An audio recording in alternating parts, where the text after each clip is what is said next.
মাননীয় বিরোধী দলীয় নেতার এক সন্তান ব্রিটেনে থাকেন। যেভাবেই হোক রাজনৈতিক কারণে বহু বছর আমাকেও ব্রিটেনে থাকতে হয়েছিল।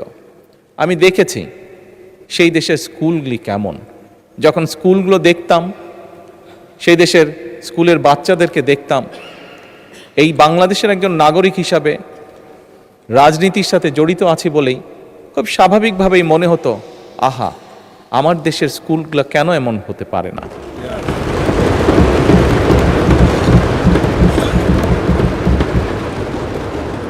মাননীয় স্পিকার, দেখেছি সেখানে কিভাবে প্রাইমারি স্কুলের কথা যদি বলি, আমি যেখানে থাকতাম তার আশেপাশে প্রাইমারি স্কুল ছিল, সেজন্যই সেটি বেশি চোখে পড়তো। সকালে এবং বিকালে যদি কোথাও বের হতাম, দেখতাম যে বাচ্চারা যাচ্ছে, দেখতাম বাচ্চারা কি সুন্দর কাপড় চোপড় পরে যাচ্ছে, পায়ে জুতো, মোজা, সুন্দর শার্ট প্যান্ট, যার যেটি স্কুল ড্রেস সেটি পরে যাচ্ছে। মাননীয় স্পিকার, মনের মধ্যে একটি কষ্ট হতো যে আমার দেশের প্রাইমারি স্কুলের বাচ্চারা কবে এরকম সুন্দরভাবে স্কুলে যাবে। মাননীয় স্পিকার, প্রাইমারি স্কুলের টিচার 2-4 জন যাদেরকে চিনতাম, দেখতাম যে তারা কি সুন্দরভাবে বাচ্চাদেরকে ক্লাসে শিক্ষা দান করছে।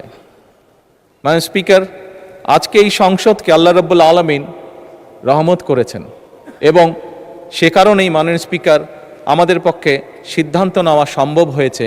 আমরা সেদিন যেই প্রত্যাশাটি, মনের মধ্যে যে আশাটি ছিল, আল্লাহ চান তো এই আশা আমরা ইনশাল্লাহ পূরণ করতে পারবো। সেজন্যই এই সংসদে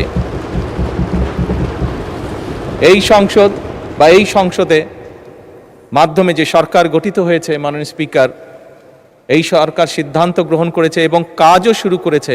আমরা ইনশাল্লাহ আগামী জুলাই মাস থেকে পর্যায়ক্রমিকভাবে ধীরে ধীরে প্রাইমারি স্কুলের বাচ্চাদেরকে